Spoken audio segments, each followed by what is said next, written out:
Just like I promised in my previous video, I shall be going into terrifying detail on the magic of tunneling. It's full of strange possibilities, a realm called the nothingness, and having to uncollapse your own wave function. Don't worry, I'll explain what that even means. All that weirdness is expected, though, since it's based off quantum mechanics, specifically quantum tunneling. I wasn't especially creative when I named it, but in my defense, the person who named it in universe is a physicist himself, so yeah. Anyways, if this is the first video of mine you've clicked on, you may have realized I mentioned a previous video. It'll be linked in the description, and I highly recommend you watch it since it's a good overview of all the 7 forces, but you don't have to. For clarification purposes, tunneling is one of those 7 forces.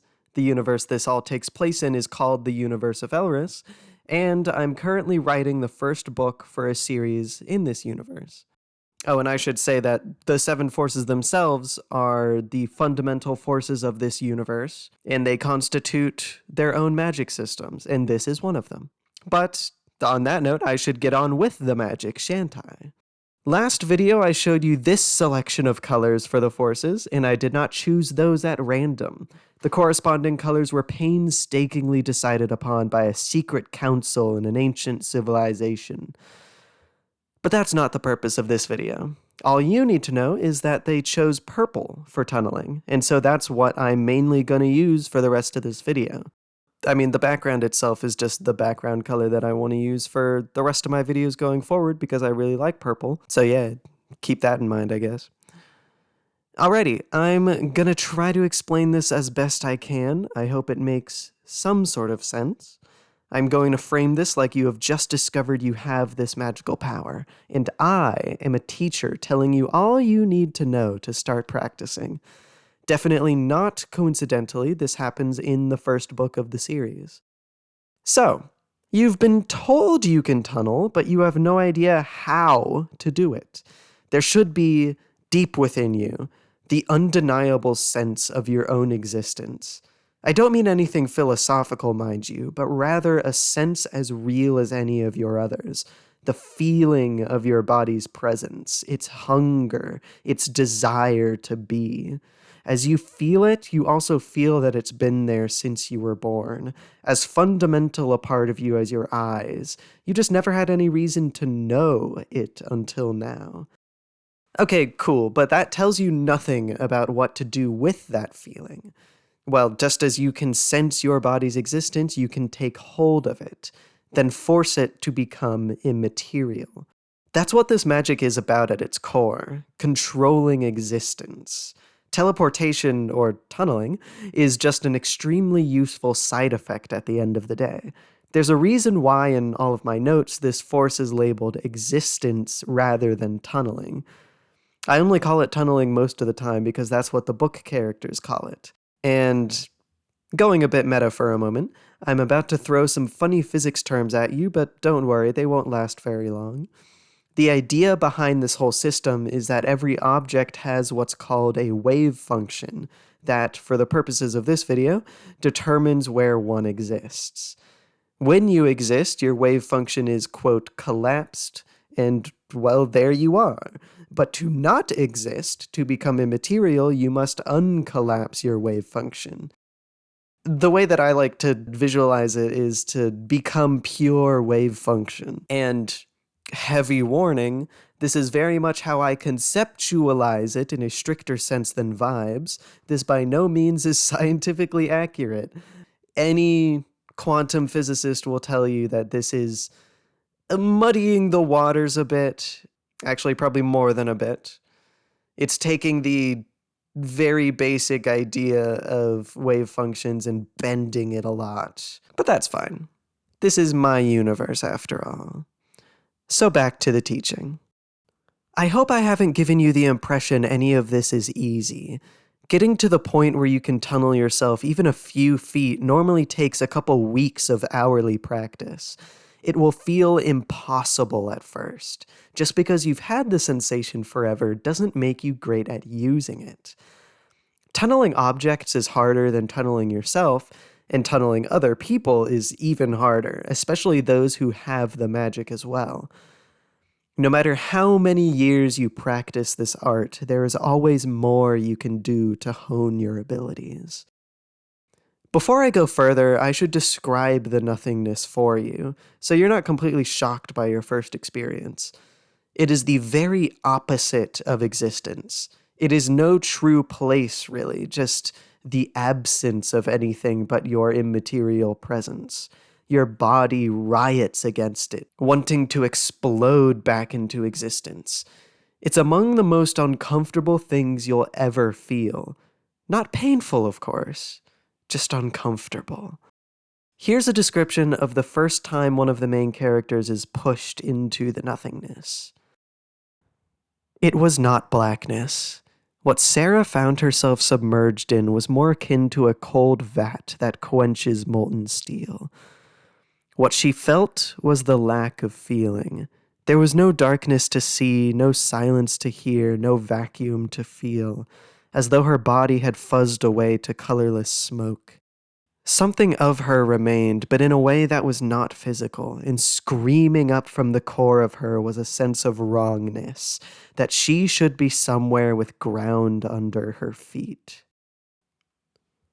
Before you entered that place without senses, you should have prepared a few things. The first is the direction and location of where you want to go relative to where you started. Most important is having a mental image of the place. The more accurate and detailed all these things, the greater your odds that you will end up where you want to go.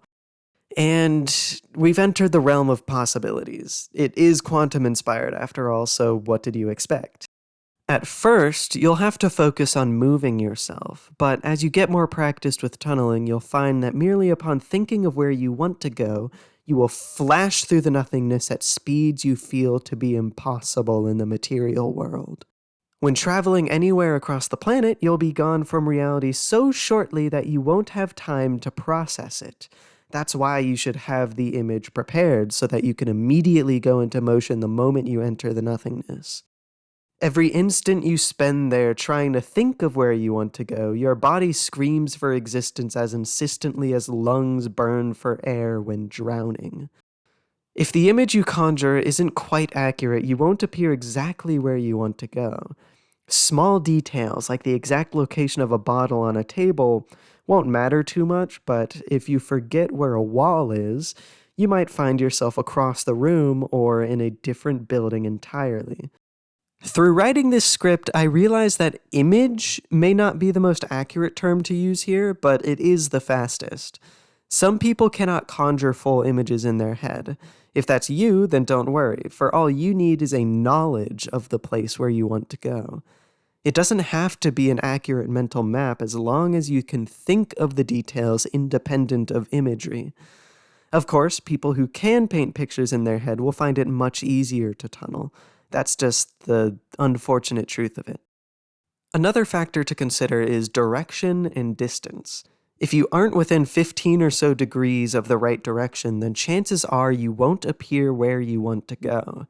And this is direction in relation to your body, so you don't need to know the latitude and longitude to make a precise calculation of that in your head or anything. It's much more like pointing your conjured image in the direction you mean to go. It's a very weird feeling, admittedly. Distance is much less exact in terms of your mental conjuring. All you really need is a concept of how near or far it is in relation to distances you've already traveled, to give the magic an idea of generally where to stop. So for instance, if you're traveling to a different city, you should know whether or not it's farther to go there or to another city you've traveled to, if that makes sense. Though you don't need to know it exactly, the precise distance does have a huge impact on the accuracy of your tunneling. For these examples, assume you have a perfect image of where you mean to go, and a perfect sense of direction. If you're going across a room, expect to appear exactly where you mean to. If you're going several blocks away, expect to appear basically exactly where you wanted to. If you're going fully across New York City, for instance, expect to appear a room or two away. If you're going to another city or across a medium-sized country, expect to appear a building or two away. and if you're going across the planet, that discrepancy grows exponentially to several miles. For instance, if you wish to go from Providence, Massachusetts to the Eiffel Tower, you will likely appear at least a few miles away from that metal behemoth. You probably won't even be able to see it. This way, if you want to go very far distances, you should expect to tunnel twice at least, and wherever you end up the first tunneling around may be dangerous for you. The best way I can think to describe this whole process is like a 4-variable equation, where even if one or two of them are lacking, the other variables can make up for it. Raw distance, though, is the most important. Once you get all of this internalized, there's something else far more physical you need to worry about. Using any of the 7 magic systems takes bodily energy, so expect to feel like you ran a few miles if you decide to tunnel long distances.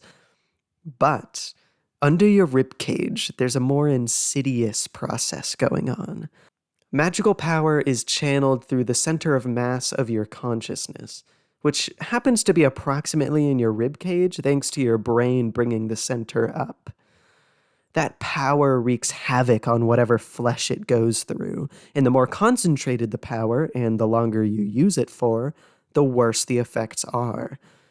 It's very akin to radiation poisoning, though there are some differences. It produces a hot, burning sensation immediately, but leads to weakness, a high fever, soreness, and incredible rawness after high doses. And much like smoking, the more you use magic daily, the worse it is for your long-term health. It destroys your immune system, makes it harder to breathe, and severely hampers your heart. Should you tunnel across the country once a day, expect your life expectancy to go down by about a decade, and it's only exponential from there. That's all the information you need to get started with your practicing, but there's something else hugely important once you're ready for it. That is traveling to other planets. It's not a spoiler since it's going to be mentioned in the blurb for the first book, but in my 7 Forces series, there will be interplanetary travel using tunneling. As you may know, the distances between star systems is huge, so wouldn't you more likely than not appear in the middle of space if you try tunneling around the galaxy? Well, to answer that, you would. Thankfully, there is something called a Waystone that makes distance nearly obsolete probability-wise. It still takes the same amount of energy from your body and channels even more power through you than you are able to use. So, if you want to live a long, healthy life, I recommend you only use a Waystone twice a week, if not less. You can only tunnel to and from a Waystone, so you cannot call on its power to tunnel from one faraway city to another, while the Waystone is far away from you. This means that if you wish to use a Waystone to go somewhere very far, you'll need to tunnel to it first. Or if you're smart, you could just go there in the nothingness and use it as a sort of slingshot that fires you to where you wish to go. This channels a lot of power through you, though, so I recommend only using it in emergencies. So yeah, that's all you need. The rest is practice and boring minutia. If you want to ask me about such boring minutia, feel free to drop a comment, and I'll probably answer it. No promises, though. I will definitely read it. I'll give you that. I try to read all my comments, unless for some reason this video blows up and it gets like over 500 comments. I probably won't read all of those, but I don't expect that to happen. Anyways, also, I'd love to hear what y'all would want to do with your tunneling. Very curious, in fact. If you want to support me, I have a Ko-Fi page where you can contribute to me monthly to get access to weekly updates, early scripts for videos, exclusive notes and things and whatnot and such else. I'm still trying to think of good things to put there. If you have any ideas, then let me know. Like if there's anything that you would want to see if you donate in that way, then I would love to hear it. I also have a store page there, though there's no merch or anything, just more writing. And I also have a couple other YouTube channels that I'm working on. As of recording this, both of them have no videos. But who knows, maybe by the time this is uploaded, I will have worked on some of those videos. So those channels are Jortney and From Nothing to Us. I'll have their channels linked in the description. This outro is long enough, so I'll just let you explore those and you can decide if you want to subscribe to them or not. With that, I bid you a good farewell. Bye.